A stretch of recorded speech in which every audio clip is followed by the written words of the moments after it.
All right. Good Friday afternoon, everyone. I'm hoping everybody can hear me. If you're able to comment in either place. Oh, looks like I do have one comment. Awesome. Spencer is here. Welcome everybody. I'm excited for the day just because it's unexpected today. So my name is Brian Front with this Finding Good podcast. I'll give a little bit of an introduction of what the podcast is here in a moment, but we had last minute change, and luckily Spencer is here to help us out here in a little bit. But we had scheduled Heather going to be on today, but it looks like a couple more weeks for that because she got sick today. But just so you all know, this is a live podcast that I started, 3 or 4 weeks ago with the intention of helping people see connection as a practice and also helping them see the practice that we do at Finding Good. It's sort of like mindfulness for conversations. And it's actually based on a lot of principles in narrative mindfulness and also interpersonal mindfulness. And we call it conversational mindfulness. But the long and the short of it is we have to be very intentional about our conversations if we want connection.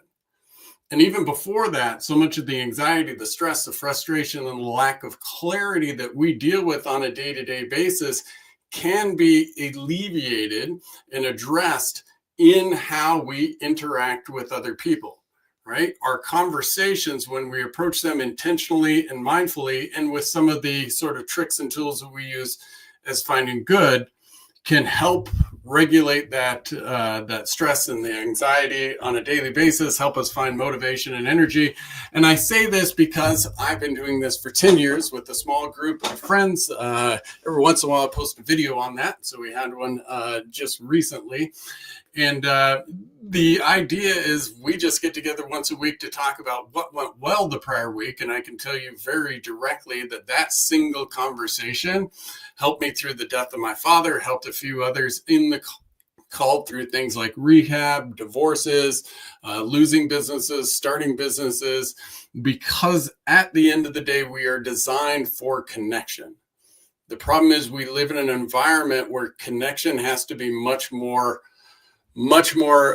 purposeful now than it was before. So with that, I'm going to just start. Usually I start with the deal, but Spencer, if you raise your hand, if you're ready, awesome. Yeah. I'm going to bring Spencer up because the best part of this is the interaction. And so Spencer has his own coaching practice that I'll have him chat about a little bit, but we're going to talk about Spencer's connection practices and then have a Finding Good conversation with Spencer. For anybody else that is watching, this hour is also open. After Spencer and I have our conversation, you're welcome as a guest to join. I've put the link in the comments on either place. You can go to findinggood.com and find the link there as well in the live podcast, or just comment and I'll find a way to get you up here. But let's start right into our conversations. Spencer, how are you? I'm doing good. Brian, can you hear me? I can hear you. Yeah. It's been awesome. It's been a minute since we talked, and I really appreciate you jumping on board like this because I was sort of caught. Well, wasn't caught. She had emailed yesterday, said she was, and told me that she wasn't, feeling great. And then today when she said it, I don't know why I hadn't, thought of it and planned for it, but here we are. And, man, I love that you're doing this. I saw you started doing this like a couple weeks ago. I was like, God, I got to get back in touch with Brian because there's been some life changes with me that's allowed me to even be here today, right now. So, that's awesome. Yeah, I'm excited about it. So, I think when we last spoke, I just got this corporate job working for this startup company as a coach for a company that helps people out of type 2 diabetes. And I was doing that for a few months, but they had me like my coaching, the extent of my coaching was like, I had like 15 calls a day. I got 15 minutes per person. I had to read from a script I couldn't go Oh, deep with wow. anybody. So it got so repetitive and so boring that it's like I had to quit. And I had to follow this internal drive. It's like, it's a good salary and it had good benefits and all those things. But Right. there was just like this inner calling within me to just said, you've got to stop. And I felt a complete split. So I'm now ready to go Yeah, and do my own you're thing. back out on your own, doing your own. Tell Yeah. me, I'd love to start there. Actually, tell me about that. Like, what is the inner? So you said there was this inner thing that was missing. Yeah. Yeah. Like, define that. What is that? Because I feel like Oh it's my something God. we've all like experienced to some degree, right? Yeah, it's like you have this. It's like the purpose. Like, what is the purpose of me doing this?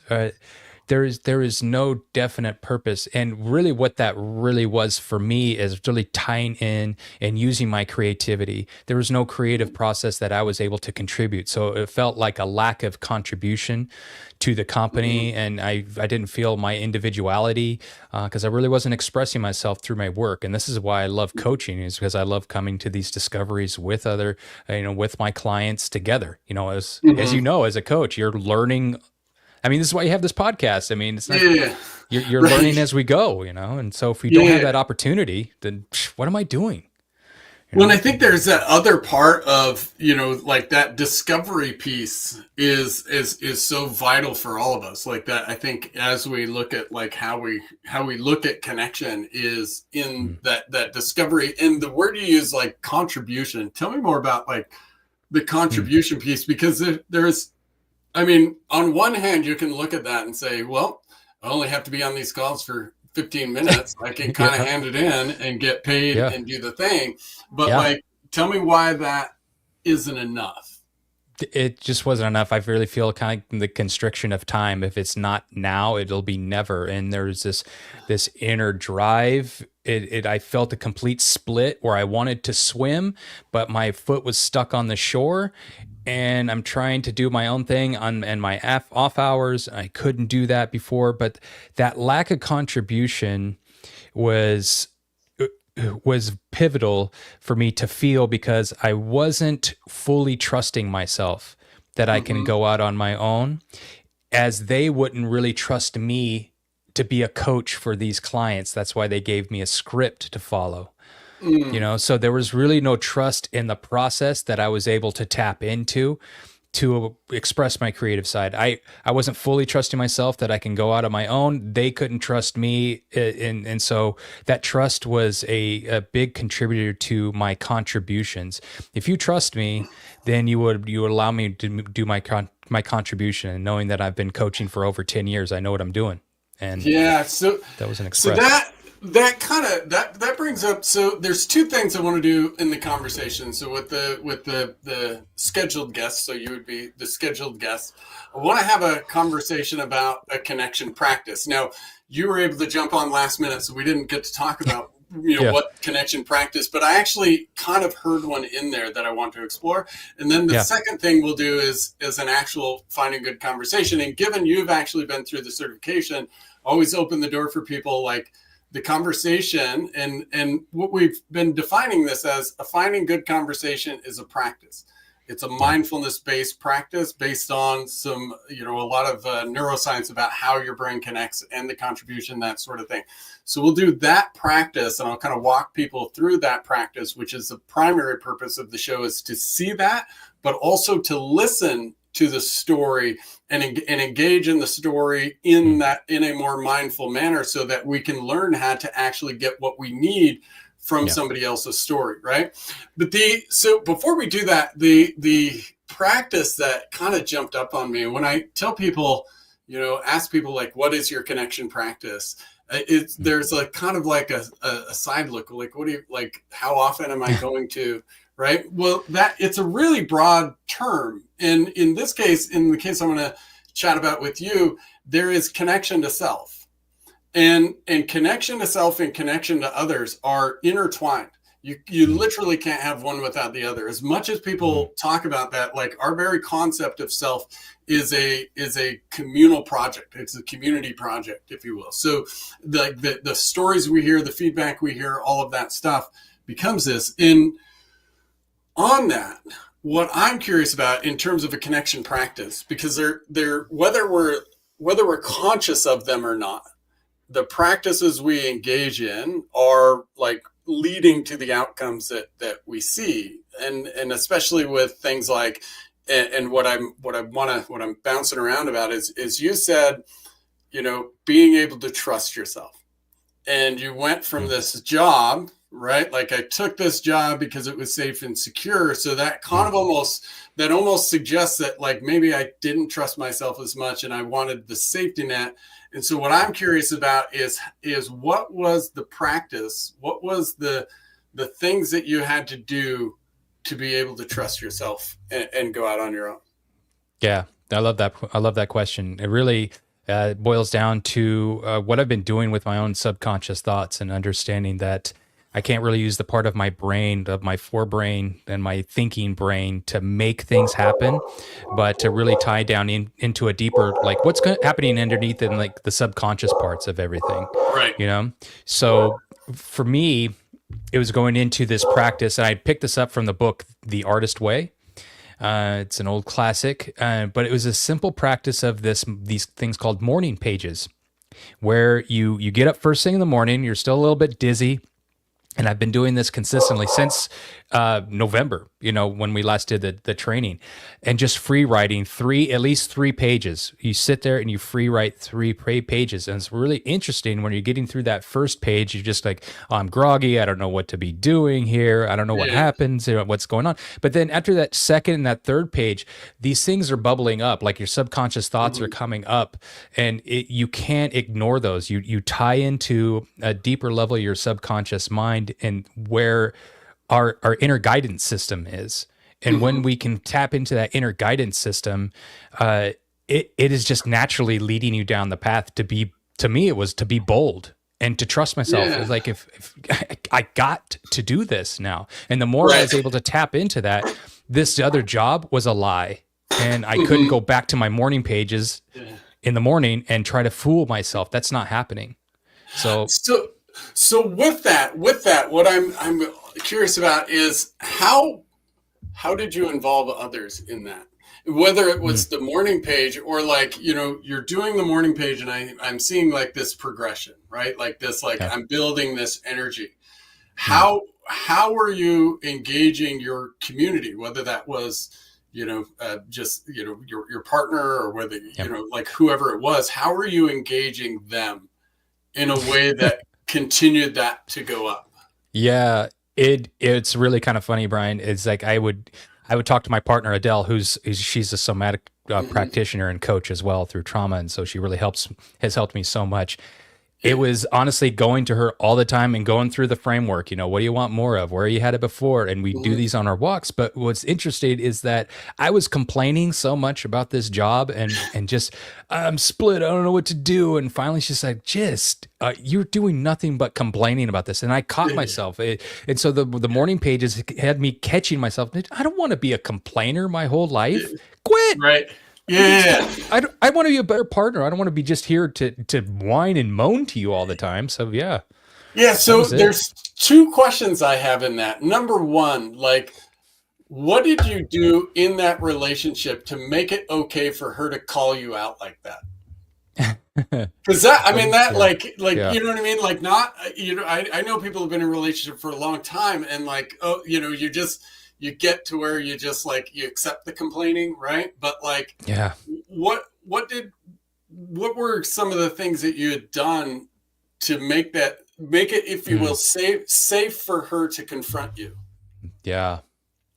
To be an effective listener myself, when she would Hmm. talk about the things that she would want to do, to where it's this back and forth. And honestly, we come to these conversations when we go out on our walks. Every evening we go out for a walk. Hmm. Every weekend we go out for a walk, and this is when we use our moments to chat back and forth, shoulder to shoulder, where we're looking out and into Hmm. into our future, so to speak. You know what I mean? Yeah. And we can catch ourselves kind of ruminating. I notice when I look down at my feet when I'm on these walks, I tend to Hmm. ruminate and Mm. she even tells me to help orient by looking up and out.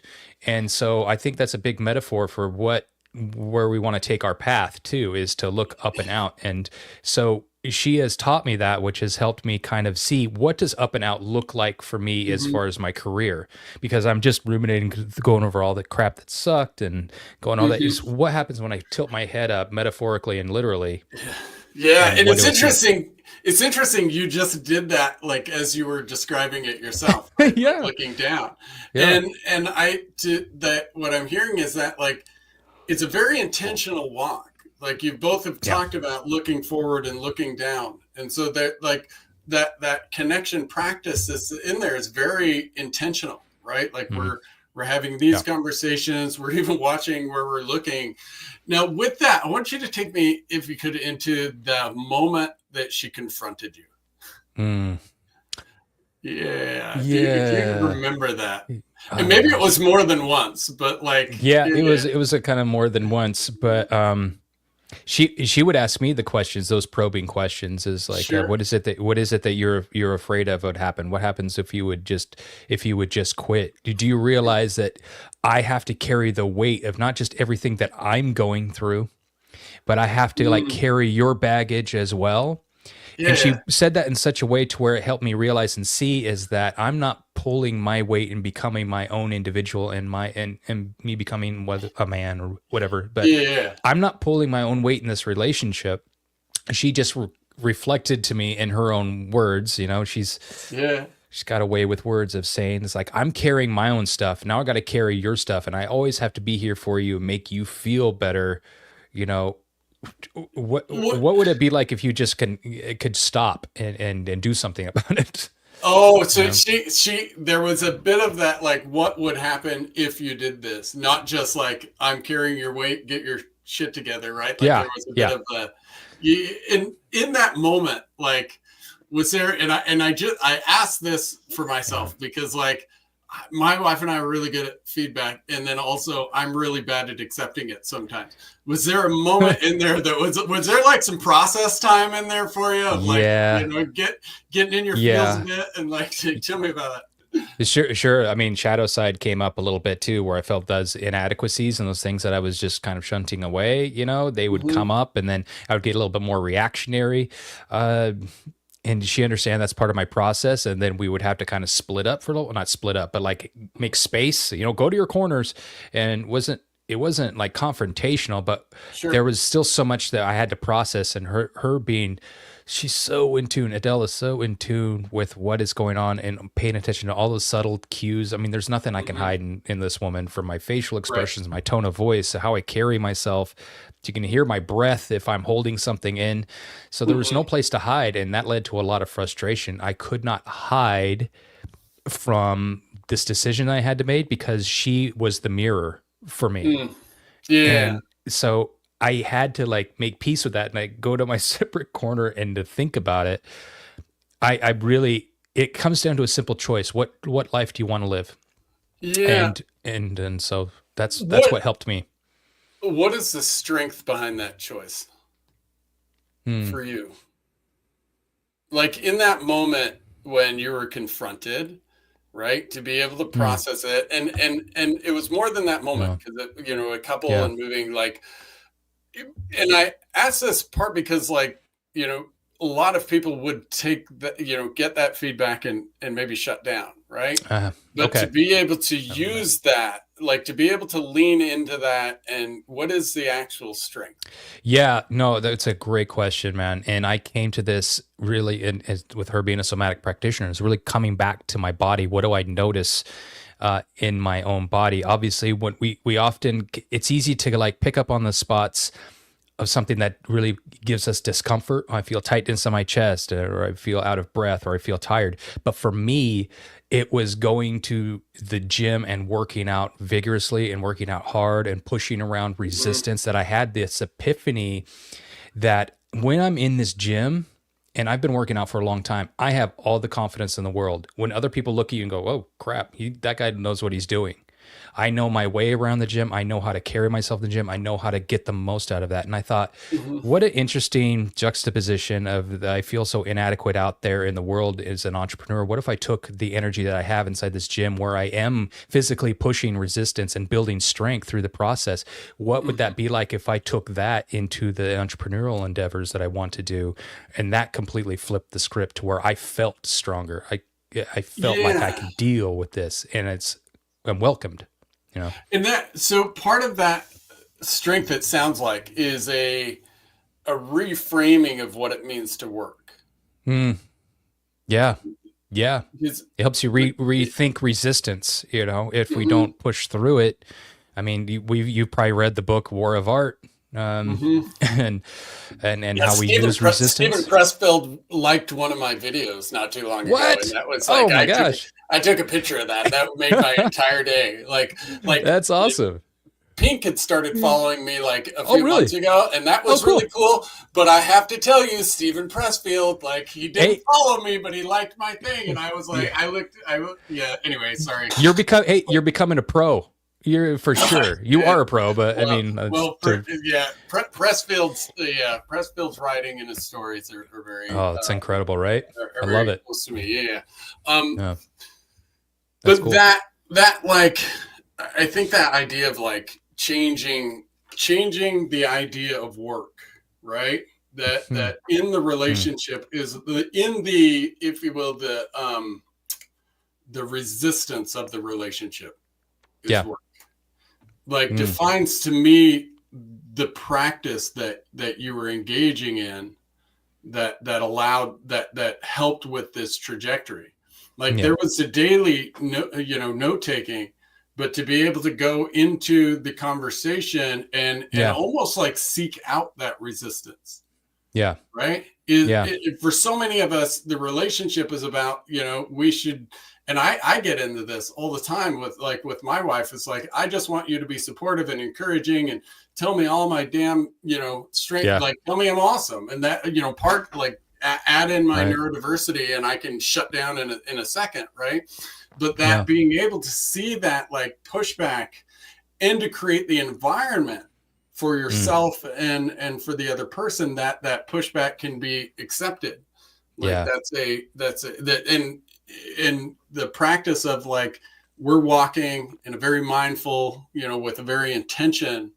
I think sounds like Yeah. the sort of the container that all of that sort of lives Yeah. in. Yeah. Yeah, absolutely. I mean, we made the decision to always have be open in our conversations to build Mhm. trust within one another and to share our experiences of life together, and that means talking, good communication. That's why, we're gonna be married actually in like a month and a half. We made Oh, that decision to awesome. make the next step. So, Congratulations. thank you very Yeah. much. Yeah. And yeah, so we're excited about that, and I found my partner, I found my person. She feels the same, and it's really based on that want and that need for growth, for experience, both following that call to adventure, and that includes a healthy communicative approach to experiencing life. We both communicate. We are both open, and we ask each other questions because I want to know about her experience.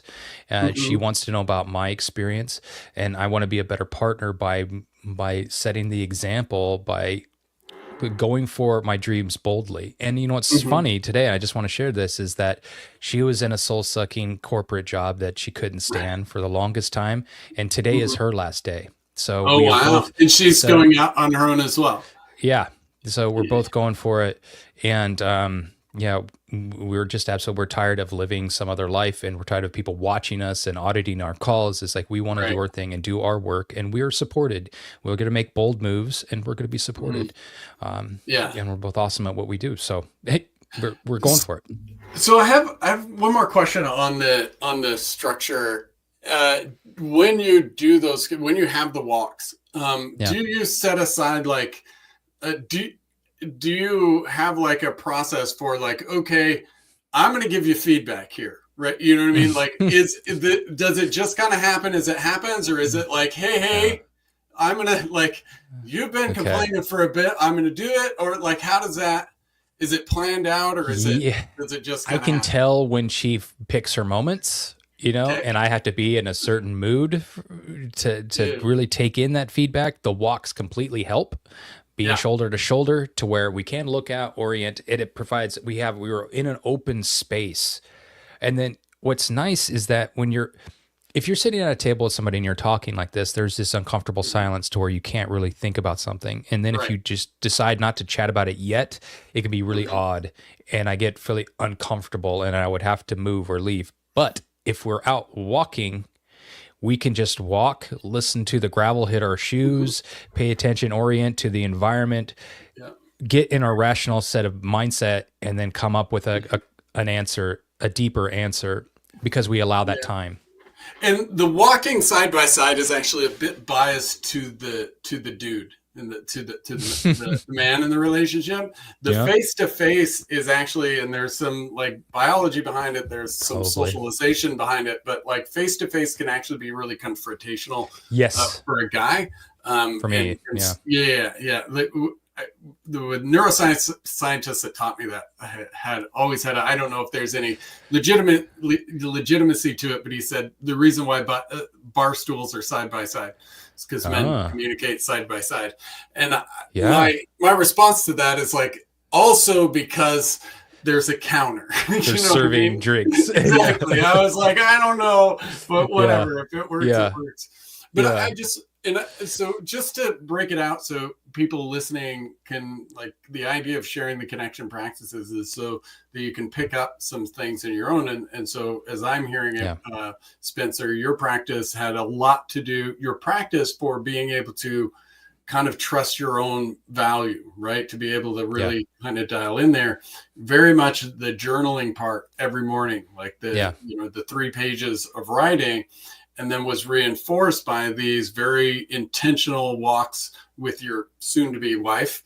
Yeah. That you outlined, like the metaphor in the walk of looking ahead, Yeah. towards the future. You finding yourself looking at your feet when you're complaining, but also having this sort of like implied agreement that we're gonna maybe not call each other out, but we're going to fully, and what I heard from her is like fully communicate the Mm. burden, right? Yeah. And Absolutely. the burden not just of, you're doing this and I'm doing this, but like when you complain, here's what here's Yeah. what happens to me. Yeah, Yeah. And when she yeah. was that mirror and held that up to me, I was like, kind of, what am I doing? Like, if she did nothing but complain about her situation, I mean, I would get kind of tired of that too. But then Mhm. it just put that in a way to where she does a very good job of offering me the space to help me figure it Mhm. out on my own. And that's what I appreciate about her is that she can put things in such a way, leave it there, I mean, she, in her former life, she was an interior designer. So she does a really Right, great job with understanding the feng shui of a room. So she does a right. great job of really setting up a situation for me to really look at, to sit in and get comfortable with. She Mm, could set the room beautifully for me to come in, sit, be with myself and understand what's really happening. And that's the nice. magic of Adele's work Yeah. yeah, is really visual. Yeah, Yeah. well, I really like that. I really like that practice to think about, like, here's this part, but then how that part is supported, if you will, by your connection or your community, right? In Yeah. this case, your Yeah. your partner. Yeah. I we think about, for myself, the feedback part I have to have very planned, right? So Yeah. we're going to have this intense conversation or this intense conversation. I need forewarning, so I don't shut Yeah. down. I mean, I try to do the not shut down thing and lean into it, but like I can Yeah. I can be less than functional, maybe, or less than productive. I completely feel you. Yeah. Yeah. Even you talking about it, I feel a little bit of constriction, like, oh, we're gonna have a talk now. Oh, Yeah, yeah. yeah, For yeah. me, Well, it might because be a little yeah, better to fly off the hand. It yeah, might be better to improv it with me and yeah.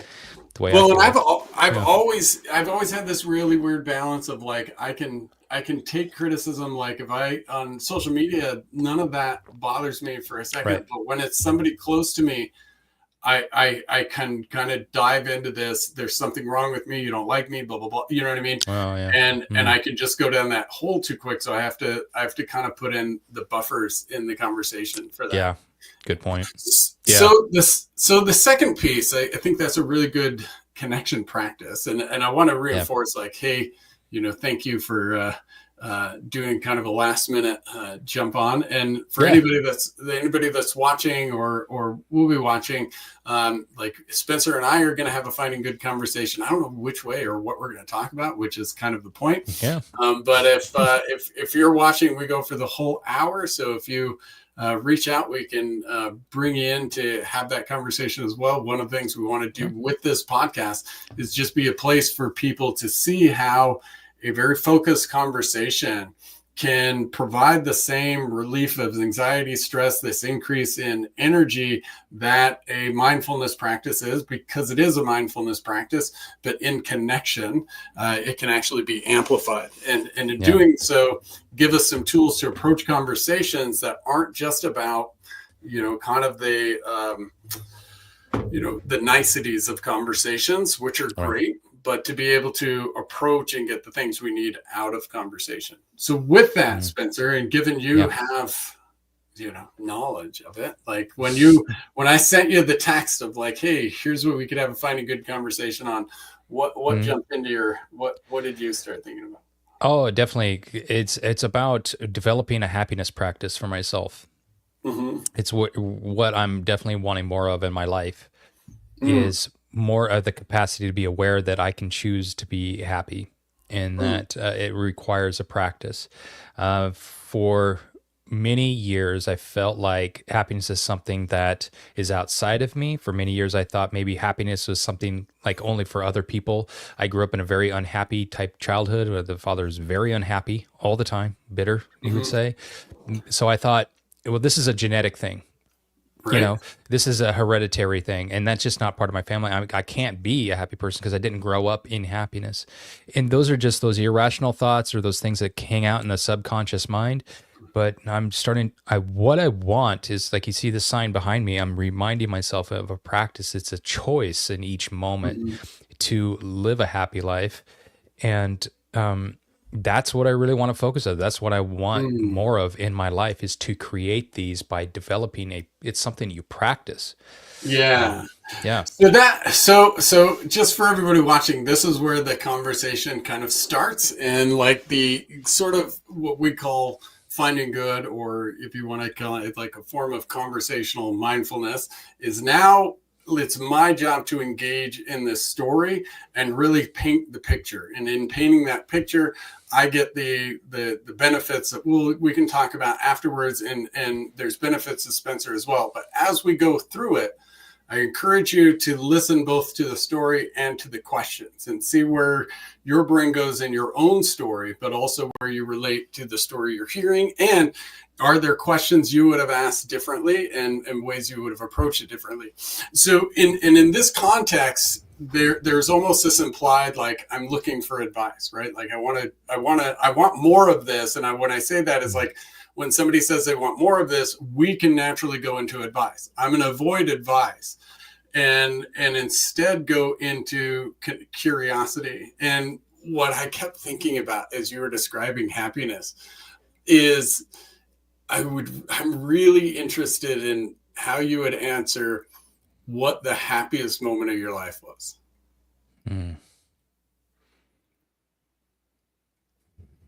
That's such a good question.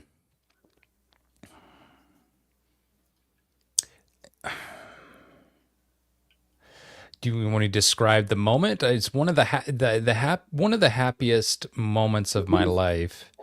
Came at a time where I was at probably the lowest point of my life, where I felt like I had no self-worth, but I was with a friend of mine, and I even just said it out loud of, this is like the happiest moment of my life. It was one of those, it was one of my best friends, like a brother to me, he is a brother to me. And he is my mentor, and he's helped guided me through, from the darkest moments of my life, and he actually opened me up into DJing and mixing vinyl Mhm. records. And he got that what got me into the process of understanding what flow felt like and matching one record to another record.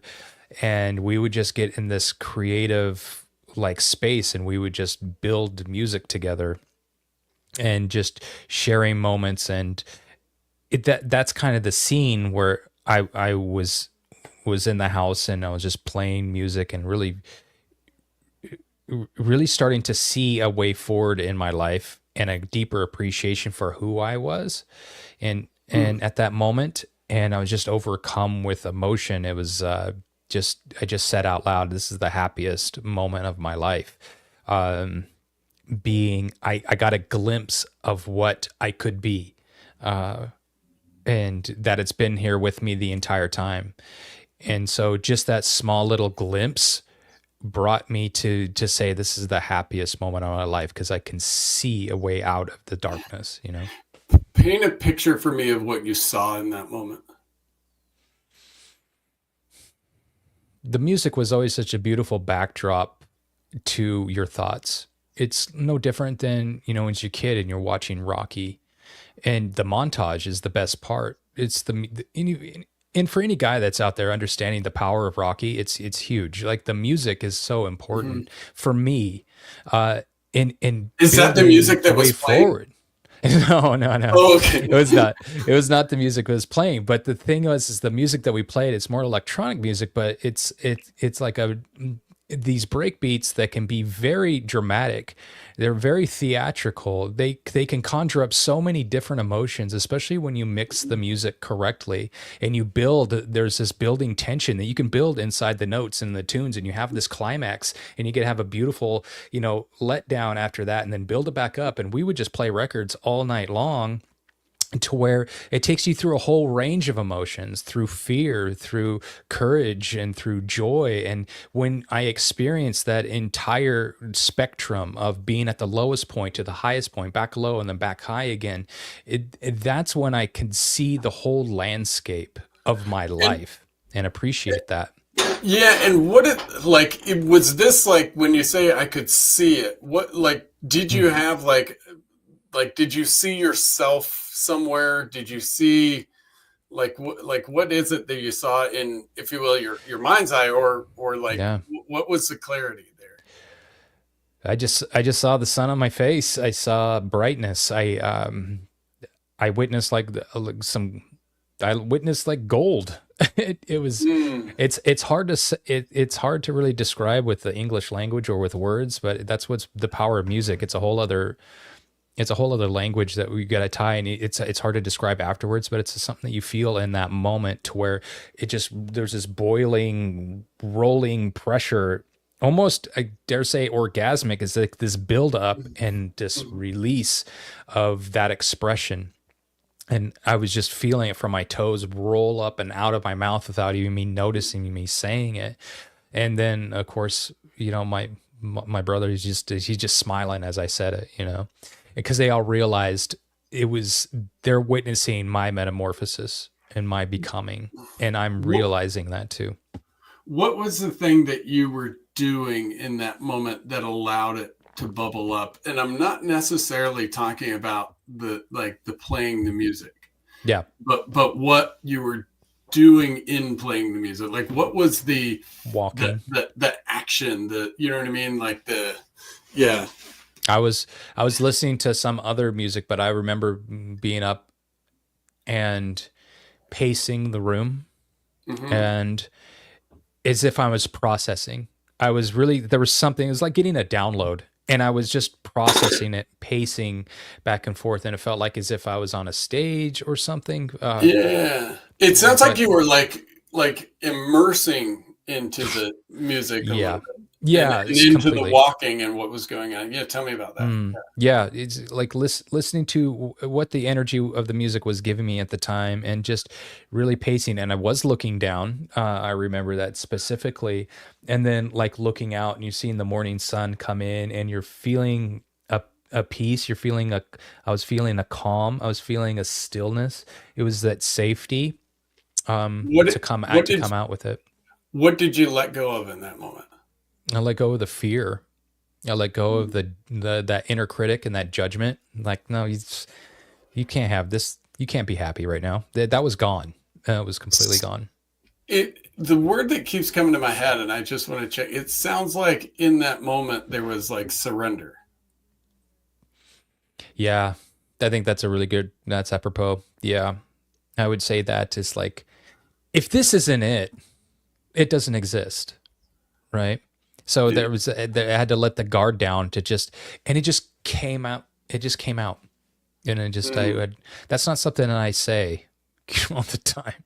Like, this is right. the happiest moment of my life. I remember saying that, crying. Yeah. So Because it meant what? it meant to me that I'm not trash. I'm not the throwaway. That there's redemption for me somehow. Like, more like a, I hate to say it without it sounding preachy, like a salvation, but there's hope for me. You know, And if you're not trash and not throwaway, what are you? I'm it's hard to say. It's like, you know, what some people say, like, you're a child of God. Really, it was really, to me, as religious as, and I'm not a religious person, Yeah.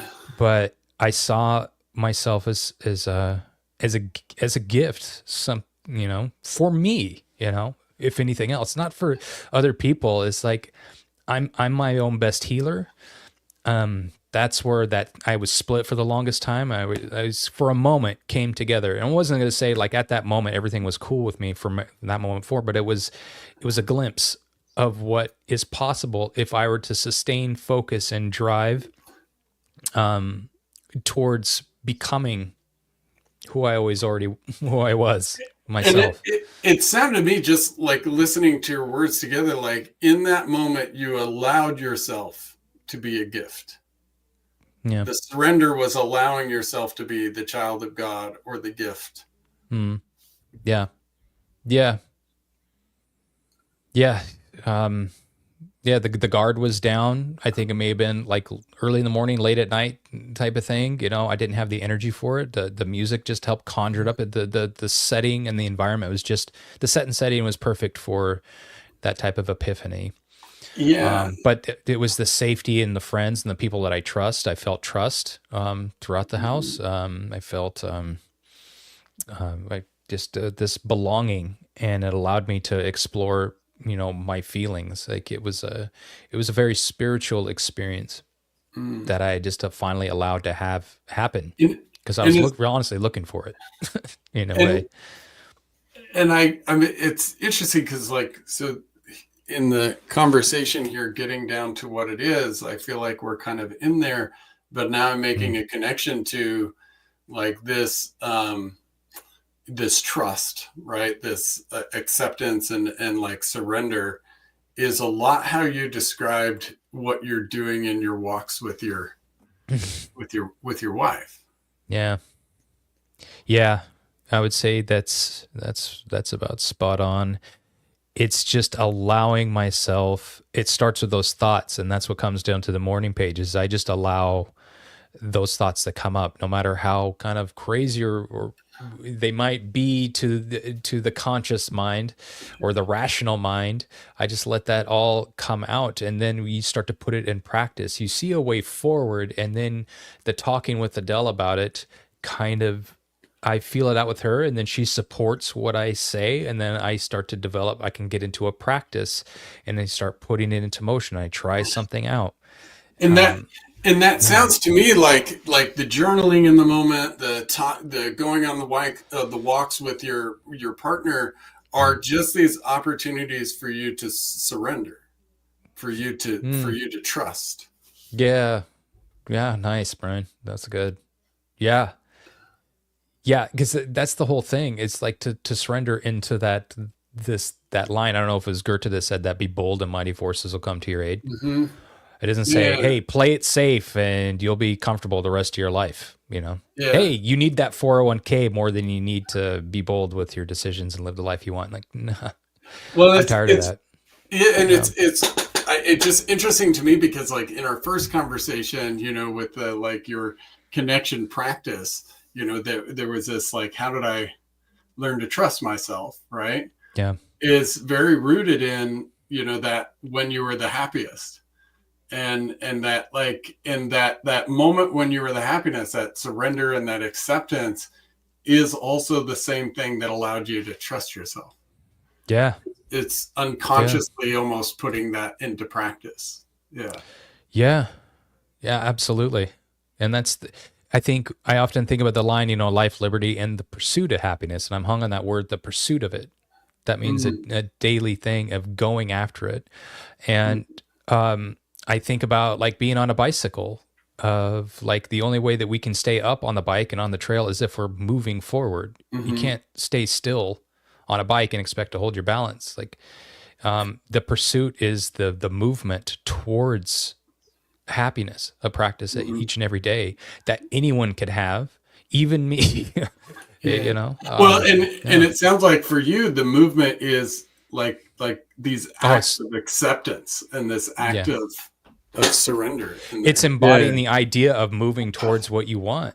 Again, when you're seeing a montage, going back to Rocky, you're watching him train and work out. That's awesome. I mean, to see him really building strength and moving, you see him physically moving his body closer and closer and closer to his goal. And it's because his mindset is shifting. Like, I can do this. I am doing this. I can become this. You see his confidence growing the entire time. Yeah. And why not take something like that and roll that into your life and physically do things that shape your mindset of like, this is completely possible for me. And you get a little closer and you get a little closer. And it's the way to break through is to physically put yourself through a practice. What makes exercise so magical and necessary and moving your body. And you know about that as an ultra marathon runner and, and you're out there moving your body, Yeah. how that gets you closer. So I want to pull back now, like we just did. Okay. So for those like watching, like what you just experienced was a Finding Good conversation from when that kind of idea of conversational mindfulness. Now, I had no idea where we were going. I just had the conversation just started with you talking about wanting more happiness. And for me, it was about just stepping into, and this is the part that I think we miss a lot in these conversations is like, it almost feels selfish, but like, as you were talking, like, here's the story I want to hear. And it was a disruption for you at the beginning because it wasn't necessarily, it didn't feel like it was where you think we were going, right? Yeah. Like, what was the happiest moment of your life? And then I was hesitant about expressing that. I was really hesitant about expressing, like, I know what it is, but it took a lot to kind of express that. Yeah. There's a lot of vulnerability in that. Right. I'm really happy you brought that out because I was like, well, Spencer's practiced this before. So like, just for anybody watching, starting with the, like, what was your happiest day is like, we went from 0 to 10, right? Like, because let's just get there. Yeah. Yeah. And because in the practice of it, the scariest thing we can do is tell people the things we love, the things we care about. And then we attack this, what is the best? When here's this thing I want to have, and now you're asking me where it was in the best. Yeah. Right. Like that. I love that you said that. I really appreciate that you said that because like, if you're listening to this and thinking about having the conversation and you ask somebody, if you run out and ask somebody, when were you the happiest? Like Spencer paused, but he's been working on, being able to be that vulnerable. Somebody else might completely shut down, right? Yeah. I'm curious in checking in, what from when we started the conversation to the end, what was the change for you? What do you have more of or less of? I definitely feel more room. I was just able to exhale there. It was a safe space to explore. I went right there. I mean, I was there in that room. I was there again, just transported there, feeling those feelings and anchored down into those feelings. I felt it in my body as if I was right there again. And that's the most powerful thing, is to tap into those feelings of where we've had successes, where we've had wins, and to roll that feeling into something that you're challenged with. And to know that I've been challenged before and I found a way through it. And that way through is tapping into the feelings of success you've had, tapping into Yeah. those feelings of having a win.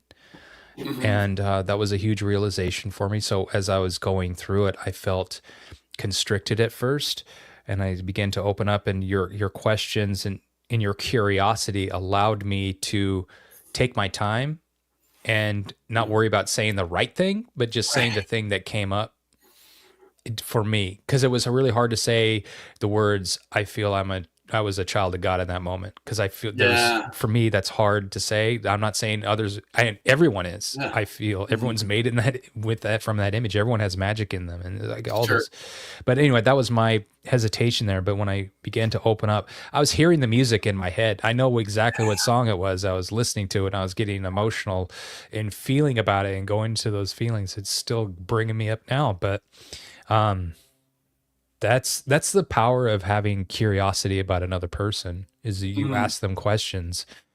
You can go to those moments and be open and relive your successes, because we know we're so hardwired for negative to kind of protect ourselves. Like they say, like the brain is Velcro for negative experiences and like Teflon for positive ones.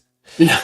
Um, And so and that just to like kind of counterpoint that, if you will, like the benefit to me was, well, I really, somebody says Rocky and I'm all of a sudden excited, but you were talking about that, I love Rocky. As you had said, like, oh, here's this how we approach physical resistance, right? And why aren't we approaching that same, or why aren't we approaching the same resistance the same way in the emotional kind of side, if you will? Yeah. And so me diving in and like that, where the curiosity comes from is like, I need you to paint that picture for me so I believe it, right? Which is this is where this practice, a conversational mindfulness or finding good practice, isn't about coaching. And it isn't about, I mean, it can add to really good coaching. It can add to really good teaching and leadership, but it's the foundation of understanding that is mutually beneficial. Yeah.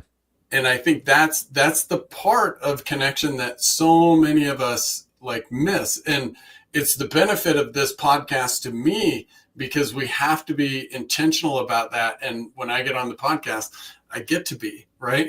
Yeah. And I'm almost putting myself in a position of like, I get the benefit of that story. But as you point out, I only get that benefit if that curiosity drives you into the actual experience of that story.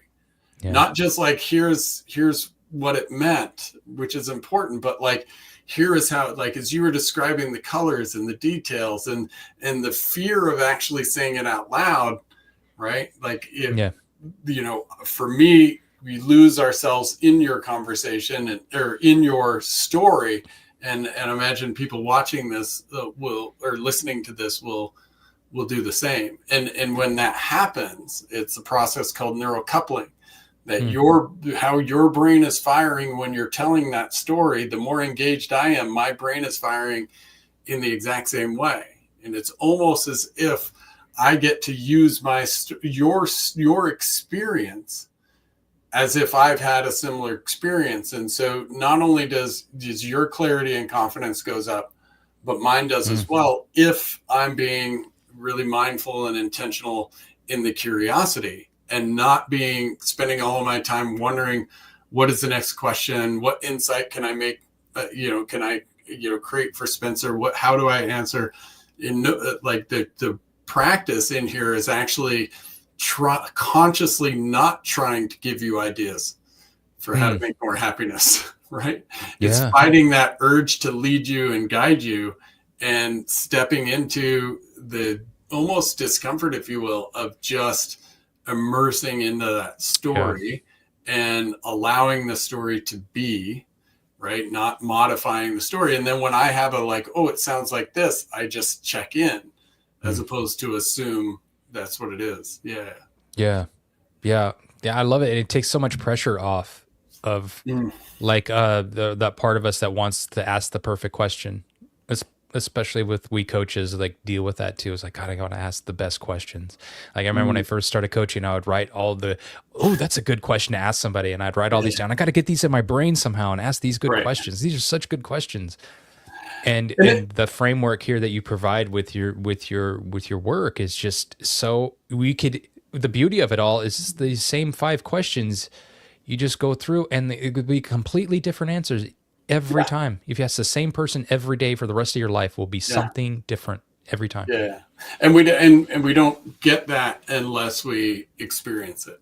Yeah. Like I can tell people that all the time, but like some of the most profound conversations I've witnessed or been a part of is like, people that have been together for years and years, and then they explore curiosity. They become more intentional about the conversation, and they discover, like, I call it the like, who the hell are you moment, when they discover something about the other person that like is just this beautiful, interesting, or even scary new twist. And the benefit of that is then the curiosity goes up. And when curiosity goes up, engagement and attraction go up. Yeah. Curiosity and attraction are one-to-one correlated in relationship. Right. And so that the process of engaging the curiosity and finding clarity in the story, again, is beneficial to both people and by design. Yeah, you feel that deeper connectiveness, and there's that clarity that arrives with it. It's what Adele tells me, she works in somatics, is that ventral area of your nervous system, where you can have you're the most creative, and you're your real self. In that ventral state of your nervous system. And we can see it in the conversation. There was a sympathetic and a parasympathetic response, right? Like initially, like, ooh, I don't know if I want to answer that. Or even in the process of like, ooh, do I want to say this? And and that's the practice. Like I said it, and it was accepted. And then you can like, I've always wanted to, and I think I'm going to start, like when people do the what went well calls and have that, when we do them in groups with experiences, I'm going to have people start tracking their heart rate. That's a good idea. I can look back. The before and after of the conversation, you see some of those changes. No doubt. Well, Spencer, this was awesome. Like I really appreciate you showing up and us being able to have this. I think this is so much more of like the kind of conversations I want to showcase to people. Number one, you outlining your connection practice, right? Even though, which I think is going to be the case for most people that come on the show, you probably didn't define it as a connection practice or make the connection between the daily journaling and then the conversations. And then second, in the Finding Good Conversations, just helping us all see happiness from your perspective and from your experience. I think that the more we hear these things that we all want from these different perspectives, the more we can believe in our own, the more we have permission to own and accept our own story, right? And I think that the more of those we hear, it's not just that we get different ideas or different learning, it's that the more we hear different ones, the more the difference in our own story, more different stories we hear, the more we're able to appreciate and have permission to own the difference in our own story, the uniqueness of it all. Any closing thoughts or words or insights? I implore anybody who's watching right now to call in and do work with Brian. Like you're incredible at what you do. I'm so happy to have quit my job so I can come back to the groups and do this work, because this was extremely beneficial to me to go back to that time and fully admit there was a time in my life, and there's so many others that I'm probably missing. I think that was the big hesitation. It's like, what's the happiest moment in your life? And you came right out level 10, like, oh God, let me, which one do I pick? And I just had to go, all right, there's this one time, and I was able to go there, and I have a whole other level of appreciation for how far I've come in that process. And I think that's just so crucial for all of us to acknowledge how far we've come. We're still here, we're still kicking, and we still have an opportunity to live the life that you want to live by really tapping into our true selves. And the Awesome. work that you do helps people understand who they really are at their core. And you bring that out and you tease that out because you're curious about other people. Mhm. Yeah, and this is in having this podcast. The real hope is to show people that that is a tool we can all develop, right? Yeah. That ability to ask questions for me actually stems from my own loneliness and disconnection that I did not admit to for a long time, and quite honestly didn't know that I had in my own awkwardness, but also in how I viewed how I was supposed to engage in the world. And so what I'm doing here can often look like a magic trick, but the reality is like, I hate when people say, if I can do Yeah. it, you can do it. But like, if you knew me 10 years ago, I would probably not have asked you very many questions because I would have spent a lot of time telling you about me. And I can Yeah. still fall into that trap Yeah. today, but over time and being able to engage in this process, we find that Mm. there's so much more available in Yeah. asking those questions. Yeah. Yeah, absolutely. So thank you, Spencer. I'm Yeah. gonna have you off the stage. I'll be back. I'm gonna close this up for everybody. Okay. But All right. I really appreciate you joining us, Can, and talk is to it you in a okay second. to What's that? do a quick shameless plug to Oh, I have please. Yeah. Go right ahead. yeah. Sorry. Yeah, Yeah. you can find me on YouTube. I have my own podcast as well. I just got done chatting with my best friend who is a custom bike builder, and he just got off a 1,062-mile backcountry ride from Wyoming through Idaho to Oregon and back again. It's an incredible story Yeah. of how he got in tune with himself and as a way of coping and realizing what he wants most of in his life. And my podcast is all about really helping guide midlife men to finding their power again and believing in Nice. themselves again. And And that's where the do they content I find make. the podcast? It's on YouTube. I'm at Spencer-Mark, and that's how you Awesome. find me on YouTube. Awesome. Well, All right. thank you, Spencer. I'll talk to you here in a second. And for everyone else watching, I just want to wrap up today. Like, we're a few weeks into this, and and for me, part of my practice in this is just showing up. Earlier today, I got the idea that the guest we had planned for wasn't going to. I had texted Spencer and got a text from him about 5 minutes before we started. And I want to point that out because, like, the approaching conversations, mindfulness, we do in a mindful fashion using this Finding Good process. Spencer and I didn't have any pre-work. We didn't discuss what we were going to talk about, and yet we were able to go into a place that I think is helpful not only for him and I, but for anybody listening to that. And so I hope you watched the questions and the conversations and took some notes on, how you want to engage questions, but also found yourself in part of Spencer's story. When you think about your own happiness, when you think about how surrender kind of shows up in your own life. The purpose of this podcast is to help us see each other's stories, but also help us see how to engage in other people's stories, how to really do what we were designed to do around the campfire, which is gather experience, which is dive into the curiosity, to find the details, to get into, as Spencer was talking about, the actual feeling of the moment so that we experience it as if we were in that experience itself. Because when that happens, that is the trigger that allows our brain to feel a little less lonely, feel a little less disconnected, start feeling more energy, start feeling more confidence, because we need each other for that. We've been taught that we create that on our own, but the reality is we cannot overcome all the things in front of us on our own. We can overcome just about anything in front of us together.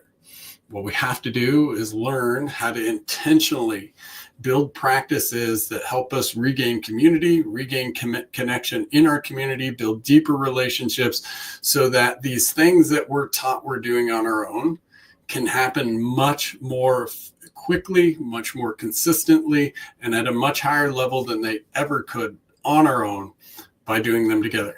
My name is Brian Fretwell. I will be back on Tuesday at noon. Again, these podcasts will be live every Tuesday or Friday at noon. You can find the links on findinggood.com on the podcast page. You can find them in Instagram on the in the link on Instagram. We'll be live on YouTube, Facebook, and Instagram. We missed Instagram the last couple of times. You can reach me at brian@findinggood.com. I hope you found some value in this today. I hope you enjoyed the conversation.